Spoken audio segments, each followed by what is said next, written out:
Hampir semua teman saya mengatakan kalau saya itu beruntung. Teman-teman MC juga mengatakan Mas Firman itu beruntung. Teman kantor saya juga bilang kamu tuh beruntung orangnya.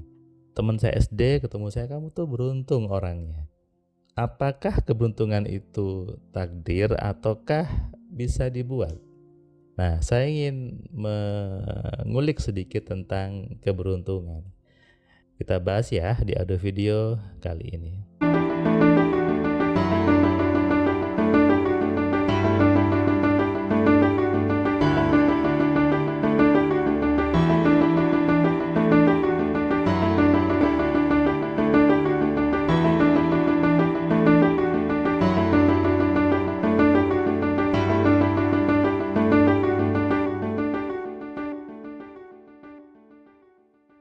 Assalamualaikum sahabat Cahaya Kehidupan semuanya. Kembali Anda mendengarkan suara saya di channel YouTube ini, Cahaya Kehidupan. Ngomongin keberuntungan ini sebetulnya karena saya ketika saya sharing sama teman-teman AMC waktu itu di Bogor, dia cerita tentang kripto gitu ya. Kemudian saya buka bahwa saya punya Bitcoin 3 koin gitu ya. Dulu saya belinya masih harga 600 juta. Saya dikit-dikit dan sekarang saya biarkan saja.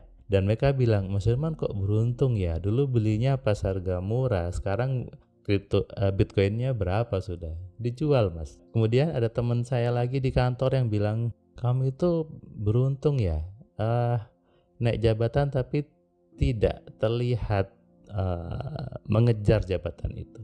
Kamu tidak terlihat mendekati kepada atasan tapi jabatanmu naik terus. Ada teman saya dosen juga bilang, kamu tuh beruntung ya, bisa di kampus ngajar hanya berapa hari tapi ya tetap bisa dapat full gajinya. Teman saya sendiri juga bilang, kamu tuh beruntung.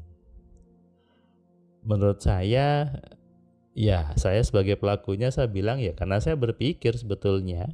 Jadi bukan saya diem-diem saja lalu itu terjadi, tidak. Karena saya berpikir dan saya ambil keputusan, ya itulah terjadi. Sama ketika dulu saya membeli Bitcoin dengan masih itu ya 500-600 juta, saya membeli dan ya saya putuskan bahwa nanti ini berkembang dan saya biarkan saja. Juga dengan ketika saya membeli emas waktu itu, ketika saya baru lulus kuliah, saya beli emas sedikit, saya lebur jadi satu, banyak lagi jadi banyak, saya beli lagi, sekarang harganya masih segitu ya, saya biarkan saja. Dan teman saya bilang, kamu beruntung dulu, padahal bukan, karena saya waktu itu saya memang berpikir, saya memang merencanakan hidup saya memang membuat program di kepala saya yang tahu, orang di luar anggapnya itu keberuntungan, padahal bukan. Itu program di kepala saya. Artinya apa? Keberuntungan itu bisa dibuat. Keberuntungan itu bukan ujuk-ujuk, tapi adalah sesuai dengan program di pikiran kita, program di kepala kita sendiri. Ada teman MC yang mengatakan, Mas Firman beruntung ya tiba-tiba masuk jadi komisaris di sebuah perusahaan, kemudian ketemu orang dapat tawaran proyek, ketemu orang dapat tawaran bisnis.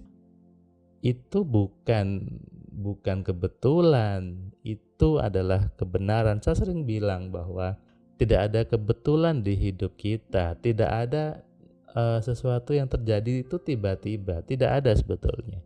Semuanya sudah sesuai dengan sunatullahnya, sesuai dengan aturan-aturan Allahnya di situ.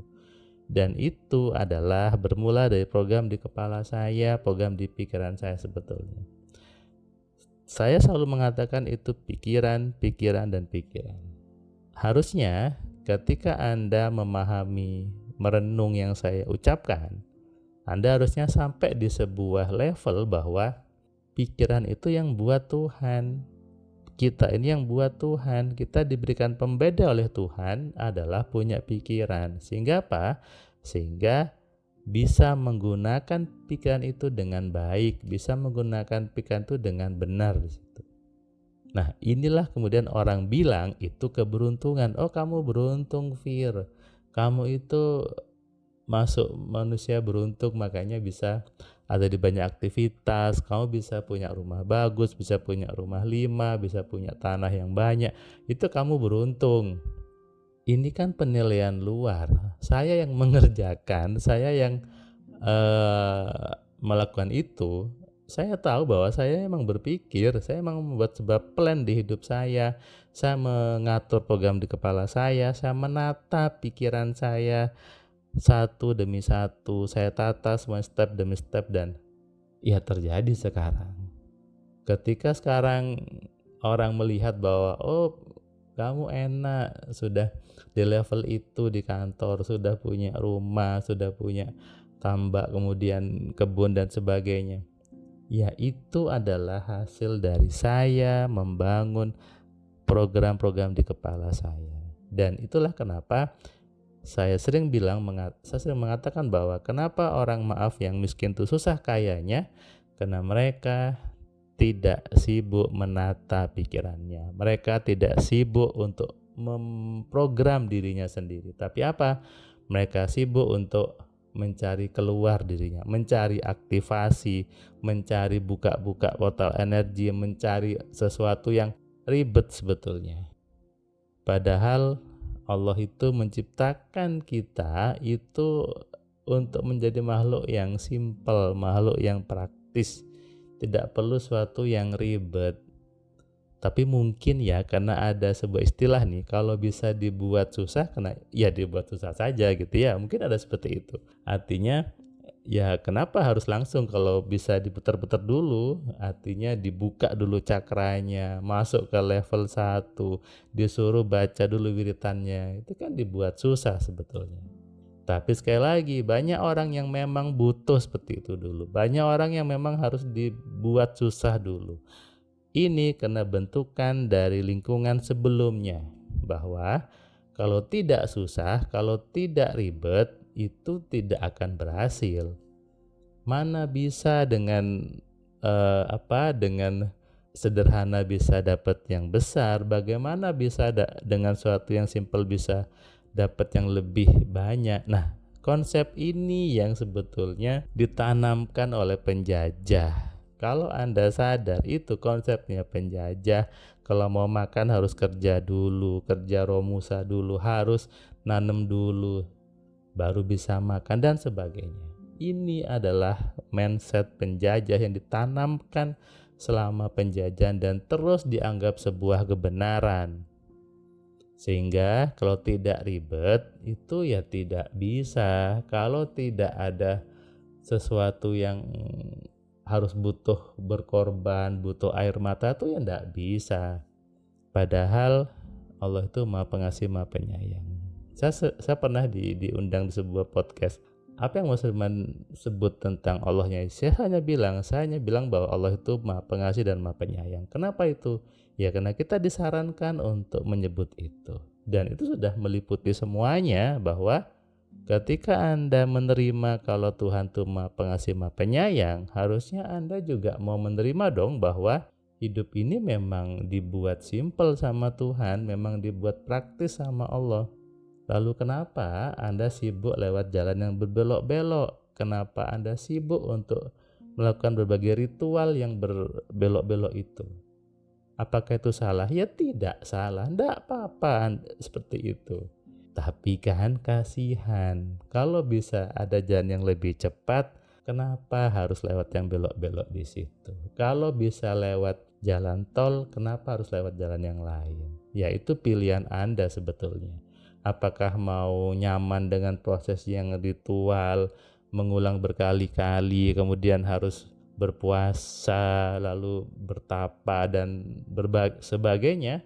Ataukah Anda kembali kepada fitrah manusia, yaitu berpikir untuk membuat hidup agar terlihat beruntung oleh orang lain, agar hidupnya terlihat beruntung oleh sekitarnya?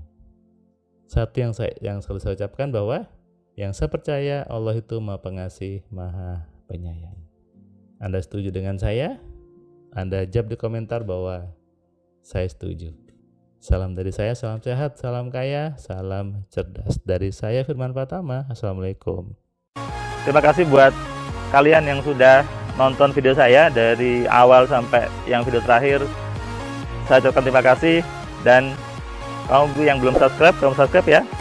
Dan kamu bisa share ke banyak orang lainnya, dan ingat nyalakan loncengnya supaya apa? Kamu dapat notifikasi ketika ada video baru di Cahaya Kehidupan. Tentu kamu sudah nonton banyak video dari Cahaya Kehidupan, dan kamu bisa tuliskan komentar di setiap videonya. Kamu tuliskan komentarnya, kamu berikan bukti bahwa di video ini, di channel ini membuat hidup kamu berubah.